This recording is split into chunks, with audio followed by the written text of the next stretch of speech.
Hey everybody, it's Mike Mitchell with Progressive Church Media, and in this tutorial, we're going to talk about worship backgrounds and worship slides. Now, I want you to pretend it's Thursday, and you're working on your sermon, and you realize you need slides for the PowerPoint for your sermon, and of course, you don't have a designer, so you're going to have to make those on your own. Now, a lot of people will go online and look around. They'll maybe come to our website, and that's all a great, wonderful thing to do. But one of the new options you have is you can use generative AI to help you create these. And I know there are ethical concerns about using AI, and those are totally valid. But there are ways you can use generative AI in an ethical, intentional way that keeps the human in control. And that's what we're going to talk about, and that's what we're going to focus on. So, today, I want to do is I'm going to show you how to very easily make exactly the images you want for your sermon slides in very, very little time. So, let's hop right into it. Okay, so I am going to use our tool, Imago, to show you how easy it is to create a worship background. But again, the techniques and everything I'm going to talk about, you can use these in really any generative AI image generator. Now, Imago, we've trained the system to understand that it is creating images for ministry and worship. And so there are some guardrails built in. But essentially what I'm going to do, you can pick whether you want an illustration or a photo. Imago has a sense of an understanding of the liturgical calendar.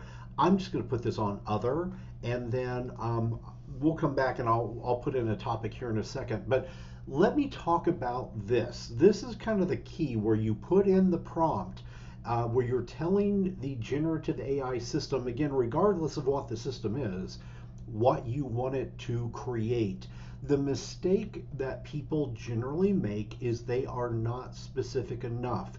If I would put in something like this, church background, that does not give the AI nearly enough information um, to go on. So this is really a case where you want to be as descriptive as possible. So let me paste in here an example of a prompt. A sunrise over rolling hills, peaceful and hopeful, muted blues and gold, space on the left for text. Now again, I am trying to create a background for worship slides. So keep that in mind. But let's look at what I've done here, because there's a formula to what you want to do. Number one, I've described what I want using nouns, and you could also use verbs depending on what your image is, because the AI understands those. But equally important, AI, especially an image generator, it is going to look for clues about the mood or the emotion that you're trying to get across. And so that's why I've put in peaceful and hopeful. That's one of the mistakes people make whenever they're trying to describe what they want. You should, if you're trying to have AI create an image for you, also make sure you put in the mood or the emotion. That'll go a long way toward getting you an image that really fits what you want. And then the third thing that you want to do is you want to give it some indication about the artistic style. So I've put in specifically watercolor. That's a very clear clue to the AI image generator of the style. And I've also said muted gold, blues and golds. Again, I'm giving information about the color palette. So the more you can put in, the better. Now, in our tool in Imago, we actually have these presets where we've trained the system on different types of art styles. And so I could click on one of these. I could click on watercolor, for example, and it would add some additional description in there. But I've already got watercolor in there, so that's going to be the clue to the AI for what it wants. But here's the other big thing that people often forget to do. Again, I am trying to create a background that I can take into PowerPoint or some kind of maybe Canva, any kind of presentation development software to build out my slide deck.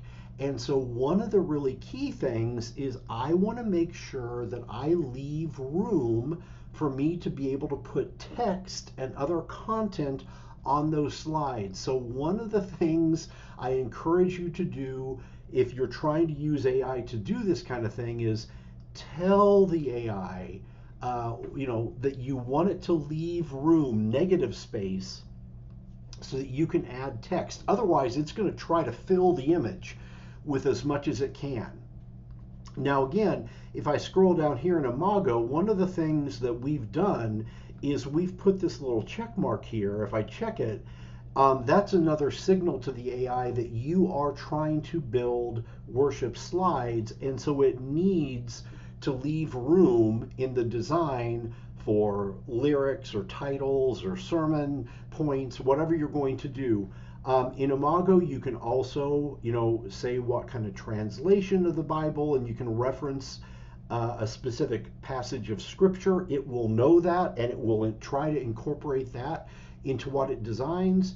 And then the final thing I want to point out here is, again, in Imago, you can just simply say, what format you want. For example, if I would pick square, that's a signal to Imago that this is probably going to be used for like a social media post. Instagram often uses a square kind of format, but I'm picking slide, and so it kind of knows what to format. If you're using another AI image generator, one of the things you might want to put in your prompt is, again, you might want to put in something to the effect of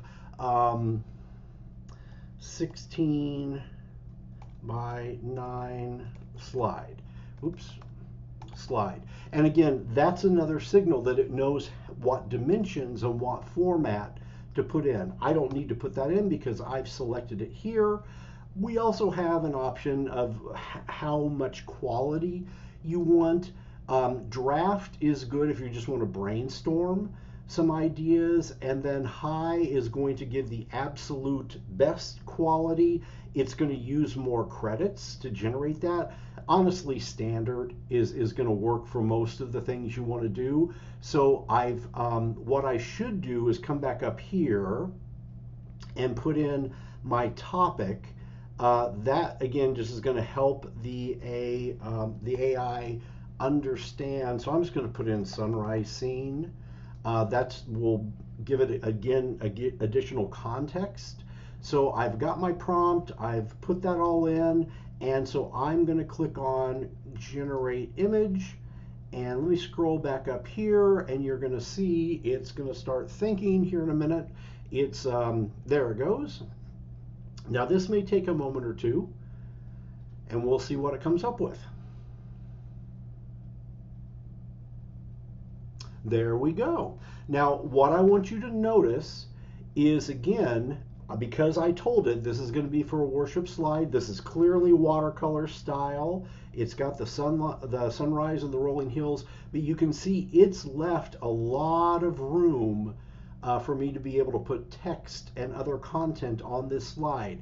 Now, if I want to, I can ask it to make another variation, and it would do that.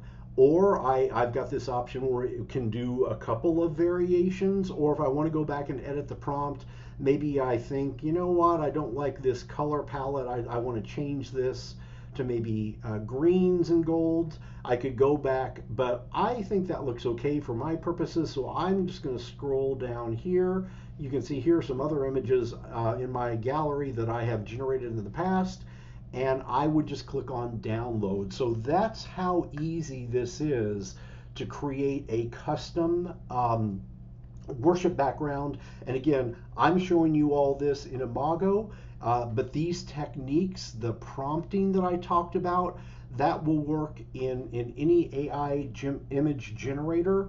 We have, and I'll put a link to this in the text below, we've built out a whole guide. There is a formula that you can use for your prompts that will help ensure that you are getting exactly the image that you want. So there you go. That's a custom worship background in really just a few moments of time.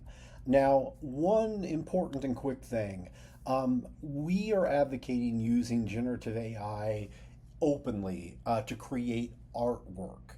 What I am not advocating is that you use generative AI to create fake photos of real people or events. That's not ethical. So, done honestly and with ethical purpose and intention, this kind of technology really can be a huge help to churches, especially small churches who don't have a design team or design staff. If you want church specific images, you are welcome to try Imago, our tool, but the techniques that I've talked about today, you should be able to use in any AI image generator. I hope you found this helpful. Keep watching because we'll produce more of these. Take care.